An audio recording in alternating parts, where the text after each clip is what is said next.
America पर दोहरी नीति अपनाने के आरोप लग रहे हैं अब। डोनाल्ड ट्रंप जहां एक तरफ व्हाइट हाउस में यूक्रेन राष्ट्रपति व्लादिमीर के साथ नोकझोंक करते नजर आते हैं, तो वहीं इजराइल के साथ उनकी करीबी भी दिलचस्प है। दोनों देशों के प्रति डोनाल्ड ट्रंप और अमेरिका की नीति काफी भिन्न है।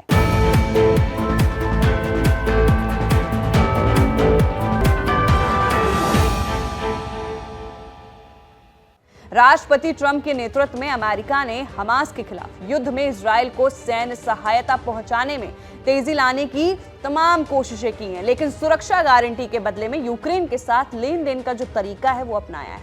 व्हाइट हाउस में इजराइल के प्रधानमंत्री बेंजामिन नेतन्याहू और जेलेंस्की के साथ ट्रंप के व्यवहार में अमेरिकी नजरिए से अंतर स्पष्ट रूप से नजर आया। नेतन्याहू ट्रंप के दूसरे कार्यकाल में उनसे मिलने वाले पहले विदेशी नेता रहे। उनकी यात्रा के दौरान नेताओं के बीच दोस्ती साफ झलक रही थी। ट्रंप ने अमेरिका इजराइल संबंधों का अटूट बंधन बताया था, वहीं नेतन्याहू ने ट्रंप को व्हाइट हाउस में इजराइल का अब तक का सबसे बड़ा दोस्त बताया है। इनके अलावा डोनाल्ड ट्रंप का गाजा को कब्जाने और इसे मिडिल ईस्ट का रिवेरा बनाने जैसा प्रस्ताव नेतन्याहू की काम में एक म्यूजिक के अलावा और कुछ नहीं था।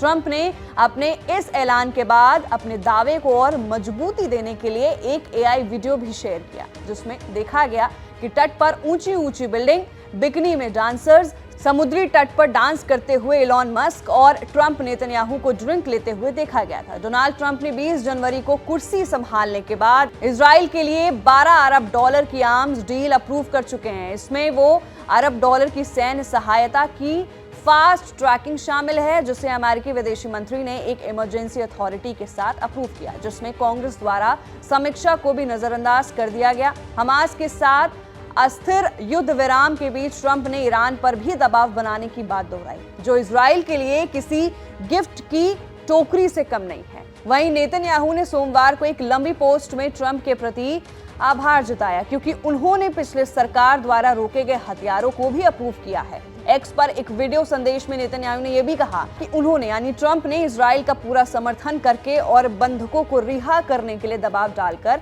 अपनी दोस्ती दिखाई, जहां ये वास्तव में होना चाहिए। हमास पर इजराइल जानता है कि अमेरिका और राष्ट्रपति ट्रंप हमारे साथ हैं। वहीं एक तरफ जहां अमेरिका इजराइल के प्रति अपनी इतनी गहरी दोस्ती जाहिर करता है, वहीं यूक्रेन के प्रति उनकी दोहरी नीति साफ नजर आती है। मसलन नेतन्याहू ट्रंप को इजराइल का सबसे बड़ा दोस्त बताया और एक बार फिर वीडियो के जरिए उन्होंने ट्रंप को 3 बार धन्यवाद भी कहा। दूसरी तरफ व्हाइट हाउस के ओवल ऑफिस में प्रेस के सामने उपराष्ट्रपति जेडी वेंस जेलेंस्की पर कई आरोप लगा देते हैं। बाद में जेलेंस्की भी भड़क गए और बात बिगड़ गई। जेडी वेंस ने जेलेंस्की पर आरोप लगाया था कि उन्होंने एक बार भी अमेरिका का धन्यवाद नहीं किया। मसलन उन्होंने जेलेंस्की से पूछा था, क्या आपने एक भी बार धन्यवाद कहा है? इसके जवाब में जेलेंस्की ने नाराजगी के साथ कहा था, बहुत बार, बस क्या था। इसके बाद ट्रंप ने अपनी जुबान से कई गंभीर आरोप लगाए और यहां तक कि उन्होंने व्हाइट हाउस से भी निकाल दिया। तो कहीं ना कहीं साफ नजर आता है कि ट्रंप के दिमाग में कोई अलग तरह की रणनीति चल रही है। तो आप इस रिपोर्ट को कैसे देखते हैं? अपनी राय जरूर रखिए नीचे दिए गए कमेंट सेक्शन में। मैं थी आपके साथ वंशिका सिंह और आप देख रहे हैं एबीपी लाइव वर्ल्ड।